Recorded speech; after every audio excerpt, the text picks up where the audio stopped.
ইন্নাল্লাযীনা ইয়াগুদ্দুনা আসওয়াতাহুম ইনদা রাসূলিল্লাহ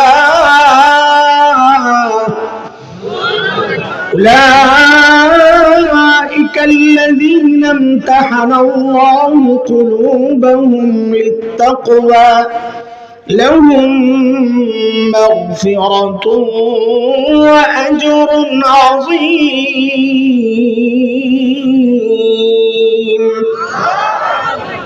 বলেন এবার ঠিক করে আমাদের আমলকে কাদের সাথে মিলাইতে হবে? বলেন বলেন বলেন। দেখেন আল্লাহর সাথে একটু কথাবার্তা পাকাপাকি করে দিই যে আল্লাহ যদি মিলে চেষ্টা করে যদি মিলাইতে পারি তো কি দিবেন। কারণ মানুষ দুনিয়ায় পোষাইলে কয় কাজ করুন, না পোষাইলে কয় না আমার পোষাইব না আমি করুন না, লাভ ছাড়া করে না। ওরে বাজার টুপিটা পইরা লোক খাওন দাওন বন্ধ, আওয়াজ হয় আমার কান পর্যন্ত আয়, তা আমারও তো খাইতে মনে কয় আপনার তো পেটটা দেবো নষ্ট হইয়া। মোকলারি চলবো না, সব মোকলারা বন্ধ, এখন কান চালু থাকবে খালি। কি বলতেছিলাম? আয় আল্লাহ, পোষাইলে তো কাজ করুন নাকি, লাভ লস। আল্লাহ আমরা কষ্ট করে সাহাবীদের মতো যদি আমাদের ঈমান আমল বানাইতে পারি তো কি দিবেন? তো আল্লাহ যেন জবাব দিচ্ছেন সূরা তাওবার 100 নম্বর আয়াত। আল্লাহ বলেন কি দিব? সাহাবীদেরকে যা দিছি তোমাদেরকেও তাই দিব। বলে সাহাবীদেরকে কি দিছেন? বলে এক দিছি স্বীকৃতি যে তোমাদের উপর আমি রাজি হয়ে গেলাম, যদি তোমাদের আমল ও সাহাবীদের সাথে মিলে তো তোমাদেরকেও জানাই দিচ্ছি তোমাদের উপরও রাজি হয়ে যাব। দুই, সাহাবীদেরকে বলেছি ওদের জন্য আমি জান্নাত তৈরি করে রাখছি, যদি তোমাদের আমল ও সাহাবীদের সাথে মিলে যায় তো তোমাদেরকেও জানাই দিচ্ছি আমি তোমাদের জন্য জান্নাত তৈরি করে রাখব। কার কথা? আল্লাহ বলেন والسابقون الأولون من المهاجرين والأنصار والذين اتبعوهم بإحسان رضي الله عنهم ورضوا عنه وأعد لهم جنات تجري تحتها الأنهار خالدين فيها أبدا ذلك الفوز العظيم। বলেন আমল কাদের সাথে মিলাইতে হবে? বলেন তা দেখেন সাহাবীদের সাথে আমাদের আমল হুবহু মিলবে না। বলে কেন মিলবে না? বলে কেন মিলবে? আমাকে আপনাকে সেজদা শিখাইছেন আমাদের বাবা মা, আমাদের ওস্তাদ। আমরা সেজদা করি আমার ইমামকে দেখে দেখে, আর সাহাবীকে সেজদা শিখাইছেন মুহাম্মদুর রাসূলুল্লাহ সাল্লাল্লাহু আলাইহি ওয়াসাল্লাম। নবী সেজদায় যায়, সাহাবী দেখে দেখে সেজদায় যান। তাদের সাথে আমাদের আমল মিলবে কোত্থেকে? তো বলে তো কি বললেন এতক্ষণ মিলানোর কথা? হ্যাঁ, এটা হলো বুঝার জিনিস। মিলবে না, আমাদের চেষ্টা থাকবে কাছাকাছি যাওয়া। আমাদের বড় একটা কথা বলে থাকেন, এটা সোনার অক্ষরে লিখে রাখার মতো কথা। কি? দুনিয়ার জিন্দেগিতে সাহাবীর যত কাছাকাছি পৌঁছতে পারবা, মনে রেখো হাসরেও সাহাবীর তত কাছাকাছি উঠতে পারবা। এখন দুনিয়ায় তুমি হাসরে কতটুকু কাছে যেতে চাও সিদ্ধান্ত তোমার, তাইলে দুনিয়ায়ও তত কাছাকাছি যাওয়ার চেষ্টা করো। হ্যাঁ, হতাশ হইেন না যে সাহাবীদের মতো আমাদের আমল হবে না, তো আমাদের কি হবে? সাহাবীদেরকে বানাইছেন কি? আমাদেরকে বানাইছেন জিবরাইল। সাহাবীদেরকে আল্লাহ নিজ হাতে বানাইছেন, আর আমাদেরকে হুকুম দিয়ে বানাইছেন নিজ হাতে। তো সাহাবীদের জন্য এত মায়া, আমাদের জন্য নেই? তাহলে বোঝা গেল আমাদের জন্য কিছু রাস্তাঘাট আছে আলাদা স্পেশাল। কি সেটা বোঝার জন্য একটা ছোট্ট উদাহরণ আগে দিই, একটা খুশির উপলক্ষ যেন আপনারা হতাশ না হন। হতাশা তো এই জন্য তো আমরা আসি নাই। আপনাদের এই এই অঞ্চলে টমেটোর চাষ হয়? হয়? কম না বেশি? কম। মোটামুটি ফুল সিজনে কেজি থাকে কত? 10 টাকা হলে তো সস্তাই। হ্যাঁ হ্যাঁ, 5 টাকাও আসে, তা তো ভালোই হয়। আচ্ছা 20 টাকাই ধরলাম, জানেন। আচ্ছা বলেন তো, এই 20 টাকার টমেটোটা ফ্রেশ না ভেজা? ফ্রেশ, টাটকা। 3 মাস আগে টমেটো খাইছেন কত কেজি? আরে খোদা, আমার কলিজাটারে আর কোবায়েন না। আপনারা যখন 100-150 বলেন, আমার কলিজাটা ছিঁড়া যায়, কারণ আমি তো ধরা খাইছি 280 টাকায়। এক জায়গায় যাই শান্তি পাইছিলাম, একজন কইছে হুজুর আমি 300 টাকা কেজি খাইছি শেষ। আমি মাশাআল্লাহ, অনেকদিন পর একটু শান্তি পাইলাম। আচ্ছা ধরলাম 200 টাকা অফ সিজনের টমেটো। আচ্ছা বলেন তো, ওই 200 টাকার টমেটোটা ফ্রেশ না ভেজাল? কারবারটা দেখো তো, ফ্রেশটা খায় 10 টাকায়, ভেজালটা খায় 200 টাকায়। কাহিনী কি? এই উলট পালট, এই তারতম্যের কারণটা কি? সিজন আর আনসিজন। সাবাস, এই তো আসছে কথা। তাহলে কি পাইলাম এই উদাহরণ থেকে? একটা কি বলে, একটা একটা মূলনীতি আমরা বের করি। সেটা হচ্ছে সিজনের জিনিস হয় ফ্রেশ, রেট হয় কম। না কম কেন দিবে আপনি? আত্মীয় লাগে, ওইটা আসল রেট। ওইটাই কি আসল রেট, সলিড রেট। অফ সিজনের জিনিস হয় ভেজাল, কিন্তু রেট হয়। এটা আবার বলেন ভালো করে, এটা যত বসাইবেন ততই আমাদের জন্য এটা একটা শান্তির খোরাক দিবেন ইনশাআল্লাহ। বলেন, সিজনের জিনিস হয় ফ্রেশ, রেট হয় কম। কয় আবার? আসল রেট। অফ সিজনের জিনিস হয় ভেজাল, কিন্তু রেট হয়। আল্লাহর সাথে যখন একান্তে কথা বলবেন, বলেননি আপনারা একা একা একা কথা বলেন? একা একা কথা না বললে মহাব্বত বাড়বে না। আল্লাহর সাথে যত একা একা কথা বলবেন তত বেশি মহাব্বত বাড়বে।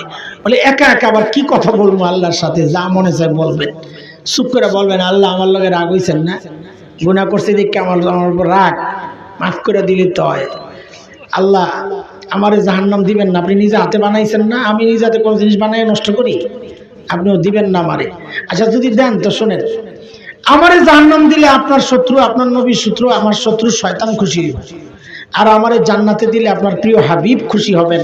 কারে খুশি করবেন আপনার ইচ্ছা, আমি কি করব? বয়ে বয়ে বুড়ুর বুড়ুর বুড়ুর বুড়ুর করবেন তো মহব্বত বাড়বে। ঠিক আছে কথা? ওই এক সময় কয়ে নেবেন, আল্লাহ একটা কথা মনে পড়ছে একটু বলি। তো বল। বলে আল্লাহ আমারে তো ইবাদতের সিজনে পাঠান নাই। বলে ইবাদতের সিজন আবার কোনটা? বলে ওই যে যারা নবীকে দেখে দেখে ইবাদত করছে, ওটা হলো ইবাদতের সিজন। আমারে পাঠাইছেন অফ সিজনে, ফিতনার জামানায়, শেষ জামানায়। তো কি হইছে বল? বলে আল্লাহ যেহেতু অফ সিজনে পাঠাইছেন, অফ সিজনের জিনিস হয় ভেজাল, আমার আমলটাও একটু ভেজাল হইলেও হইতে পারে, কিন্তু রেটটা বাড়াইয়া দেওয়া লাগবে। পারবেন না বুঝতে? হ্যাঁ, আপনারা কি মনে করতেছেন আমি বানায় বানায় একটা মিলিয়ে দিতেছি? হাদিসে ইশারা আছে, যারা উলামা তারা জানেন। নবী আলাইহিস সালাম বলেছেন, শেষ জামানায় যারা সুন্নত আঁকড়ে ধরবে, আল্লাহ সুন্নতের সওয়াবকে বাড়াইতে বাড়াইতে শহীদের সওয়াব দিয়ে দিবেন। তাহলে শেষ জামানায় আমলের রেট বাড়ে কি বাড়ে না? হাদিস দ্বারা প্রমাণ হইল কি হইল না? হাদিসে শহীদের কথা আইছে, আমি টমেটো দিয়ে বুঝাইছি, কাহিনী এটাই আর কি। যেটা আপনারা বুঝেন ওইটা বুঝাইছি, অসুবিধা কি? ঠিক আছে কথা? তাহলে বলেন আমাদের আমলকে কাদের সাথে মিলিত হবে? দেখেন সাহাবীদের হাজারো চরিত্র দারুণ আমাদের সামনে। আমি অত কথা বলবো না, একটা চরিত্রকে সামনে নিয়ে কথা বলতে চাই। সেটা কি? হযরত আব্দুল্লাহ ইবনে মাসউদ রাদিয়াল্লাহু আনহু সাহাবীদের পরের যে জেনারেশন, যাদেরকে তাবিঈ বলে, তাদেরকে উদ্দেশ্য করে বলতেছিলেন, ইন্নাকুম আকসারু সালাতান ওয়া আকসারু সিয়ামান ওয়া আকসারু জিহাদা মিন আসহাবি রাসূলিল্লাহি সাল্লাল্লাহু আলাইহি ওয়াসাল্লাম ওয়ালাকিন কানু খায়রাম মিনকুম। এই শুনো তাবিঈদেরকে, সাহাবীদের পরের জেনারেশন, তোমরা নবীজির সঙ্গী মানে সাহাবীদের থেকে তোমাদের নামাজ বেশি, তোমাদের রোজা বেশি, তোমাদের জিহাদ বেশি, কিন্তু সাহাবীরা তোমাদের চেয়ে আমল কম সত্ত্বেও তারা তোমাদের চেয়ে বেশি দামি। তো তাবিঈদের প্রশ্ন, আমল বেশি আমাদের, দাম বেশি ওনাদের, কারণ কি? কেমন কেমন লাগে না? হযরত আব্দুল্লাহ ইবনে মাসউদ বলেন একটা মূল কারণ হলো ফাইন্নাহুম কানু আযহাদা মিনকুম ফিদ দুনিয়া ওয়া আরগাবা মিনকুম ফিল আখিরাহ। কারণ সাহাবীদের এক অনন্য বৈশিষ্ট্য ছিল, তারা তোমাদের চেয়েও বেশি দুনিয়া বিমুখ ছিল, তোমাদের চেয়েও বেশি আখিরাত মুখী ছিলেন। এটা সাহাবীদের একটা অনন্য বৈশিষ্ট্য। এই বৈশিষ্ট্য যে ধারণ করতে পারবে, লালন করতে পারবে, ইনশাআল্লাহ তার হাসর সাহাবীদের সাথেই হবে ইনশাআল্লাহ। সাহাবীদের এই অনন্য বৈশিষ্ট্যের উপর একটা ছোট্ট উদাহরণ গল্প শোনাই আপনাদেরকে। বানানো গল্প বলা আমার কাজ না, আমি এগুলো এড়াইয়া চলি। এক অথেন্টিক কিতাব আছে, আমাদের অনেক মাদ্রাসায়ও পড়ায়, আরবে সমাদৃত আরবি কিতাব সাহাবীদের জীবনী নিয়ে, নাম হচ্ছে সুয়ারুম মিন হায়াতিস সাহাবা। ওই কিতাবের প্রথম ঘটনা এটা, যা আমি আপনাদেরকে শোনাতে চাচ্ছি। আল্লাহর নবীর এক সাহাবী ছিলেন হযরত সাঈদ ইবনে আমির আল জুমাহি। কি বুঝাইতে চাচ্ছি, সাহাবীরা কতটা দুনিয়া বিমুখ ছিলেন। সাহাবী ঈমান কবুল করছেন একটু দেরিতে, হিজরতের বেশ পরে, কিন্তু ঈমান দেরিতে কবুল করলে কি হবে? ঈমান ছিল বড় পাক্কা। কি পাক্কা? কতটা পাক্কা? একটা ছোট্ট উদাহরণ শুনলেই বুঝবেন। হযরত ওমর যখন খলিফা, ওমর নরম না গরম? কেমন গরম? নবী আলাইহিস সালামের সামনে আম্মা জান এবং অন্য নারীরাও ছিলেন বসা, মাসালা মাসাইল আলোচনা হচ্ছে। এর মধ্যে হযরত ওমরের গলার আওয়াজ পাওয়া গেছে, মানে আসছেন। আওয়াজ পাইয়াই সব মহিলারা গুড়গুড় করে ভিতরে চলে গেছে দৌড়ে। হযরত ওমর ঢুকছেন, নবী আলাইহিস সালাম হাইসা দিয়েছেন। আচ্ছা বলেন, আপনি কোথাও গেছেন, যদি দেখেন হাসে আপনাদের দেখা, তো আপনার কৌতূহল জাগবে না কেন হাসতেছে? তো হযরত ওমরও এটা জিজ্ঞাসা, মা ধাক্কা কি ইয়া রাসূলুল্লাহ, হাসার কারণ? তো নবী আলাইহিস সালাম বলতেছে, আপনার আশার টের পাইয়া বেড়িরা ডরে সব ভিতরে গেছে। এরপর নবী যা বললেন, বলার ধরনটা এমন, ওমর খালি ওরা ডরায়, আরেকজন আছে, আপনি যে রাস্তা দিয়ে চলেন শয়তান ডরে আর ওই রাস্তায় থাকে না, আরেক রাস্তায় চলে যায়। ওমর কতটা গরম!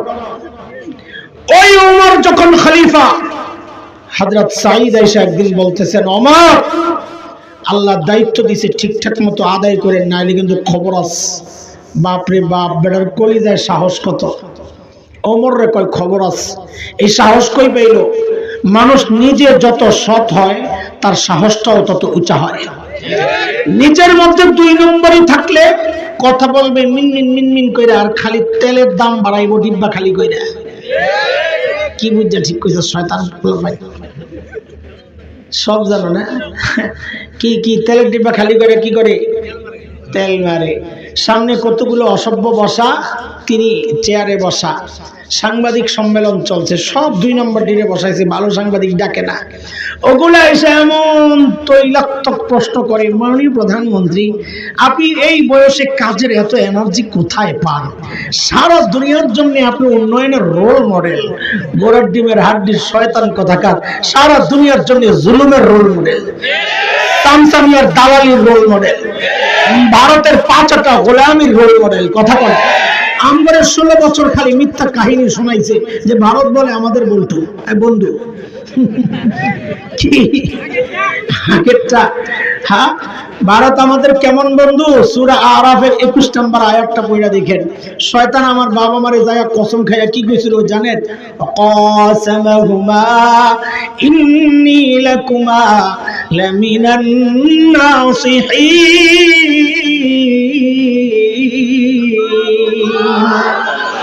আল্লাহর কসম খায়া কয় আমি আপনাকে হিতাকাঙ্ক্ষী, আমারে বন্ধু বুঝেন না। সুবহানাল্লাহ। শয়তান যার হিতাকাঙ্ক্ষী হয় তার শত্রু লাগে, ভারত যার বন্ধু হয় তারও শত্রু লাগে না। কথা বলে হুদায় আমগরে আপনাদের বোকাস কথা শোনাইছে, আমগরে চিনি দেয়, আমগরে কি দেয়, পেঁয়াজ দেয়, আলু দেয়, গরু দেয়। সুবহানাল্লাহ। কত বন্ধু আমাদের। একটু লেনজায় পারাত পড়ছে, যেই পাইপটা দিয়া যাইতো গা জিনিসপত্র, ওই পাইপটারে মানুষে কোপ দিয়া কাটটা লাইছে, এখন শুরু করছে পেজ দেবো না, এটা দেবো না, এটা দেবো না, দিস না। তোকে পেজ না এলে কি আমগো আম্মাই শিখাইয়া গেছে পেজ ছাড়াও তরকারি রান্না যায়। ঠিক কথা, লাগবো না তোকে পেজ, খা তোরা। যে কয়দিন আনা বন্ধ রাখছি এমন দেখি বস্তার সামনে লয়ে বয়া বয়া কান্দে। দাদা কি খবর? খবর ভালো যাচ্ছে না দাদা, বাংলাদেশিরা তো পেঁয়াজ দিচ্ছে না দাদা। এখন খাও, সেই খাওয়ানোর কলিজাও নেই, কান জুসের হাড্ডি সবজি কিপটা হার কিপটা বাইরে বাইরে কিপটার কিপটা। উদাহরণ মানুষ এমনি বানাইছে, দুপুর বেলা গেছে ভাইয়ে বোনের বাড়িতে বেড়াইতে, কলিং বেল টিপে টিপে দরজা নক করে, বোন তো কথাও কয় না, দরজাও খোলে না। ভাই বুঝছে কাহিনী কি, জানার কাছে যায় বলে দিদি আমি কিন্তু খেয়ে আসছি। দিদি ভেতর থেকে বলে আগে বলবি না? ওরা কি পেস্ট খাইব, মানসিকতা এত নিচু। আমি তো জন্য বলি মাঝে মধ্যে জিদ্দে, আমার দেশ দখলের হুমকি দেয়, দেখেন না বেশকি ঢুকে দেবো তিনটা, একটা আগে তিনটা ধরে রাখ। আমার দেশ দখল করার আগে নিজের হাগার জায়গা ঠিক করো। এখনো রাস্তাঘাটে মলমূত্র ত্যাগ করে যারা, বিশ্বাস করেন না, নিজের চোখে দেখছি। আমি যখন কলকাতা থেকে ভারত ইয়াতে যাব, দেওবন্দ মাদ্রাসায় যাব, লম্বা সফর 33-36 ঘন্টার মতো, তো সারাদিন খালি দৃশ্য দেখি, কোন এলাকা কেমন, এগোতে এলাকা খালি পাল্টায়, এক একটার এক এক রকম দৃশ্য। তো সকাল হইলেই একটা কৌতূহল আসতো, নতুন কোন এলাকা আইছে, ওই যে প্ল্যাটফর্মের সাইনবোর্ড দেওয়া থাকে নাম লেখা, ওই দেখতাম কোন এলাকা আইছে। তো হায় সকালবেলা জানালার কাছে গেলেই লজ্জায় মুখ ফিরায় নেওয়া লাগতো। কেন? রেল লাইনে সব লাইন ধরে বয়ে রয়েছে ফ্যামিলি প্যাকেজ, বুড়া জুয়ান নারী পুরুষ গুড়া গাড়া যা আছে চিকুন বোতল একটা লইয়া বয়ে রয়েছে। বেডিরা ইজ্জত রক্ষার্থে সামনে দিয়া কাপড় দাঁড়ের টাইনা রাখছে যেন মান ইজ্জত রক্ষা হয়, পিছন দিয়া খালি কাম সারতেছে। ওরা বলে আঙ্গ দেশ দখল করবো, কন্ত দেহি কারবার। আমি বলি ঢুকে যা, সাহস করে একটু ঢুকে যা, খেলা হবে ইনশাআল্লাহ। ছোটবেলা থেকে যে জিহাদি চেতনা লালন করছি, তোরা না ঢুকলে তো সেটা বাস্তবায়নের সুযোগটা পাচ্ছি না। ঢুকে যা, আর আমার দেশকে দখল করবি। আমরা তো স্বপ্ন দেখি ভিন্ন কিছু, আলহামদুলিল্লাহ আমাদের স্বপ্ন বাস্তবায়ন হওয়া শুরু হয়ে গেছে। তাকায় দেখো, সিরিয়ায় কালিমার পতাকা উঠে গেছে, আফগানিস্তানের কালিমার পতাকা উঠে গেছে। আমরা স্বপ্ন দেখছি ইনশাআল্লাহ খুব শিগগির দিল্লির লালকেল্লায় আবারও কালিমার পতাকা পথ করে উঠবে ইনশাআল্লাহ।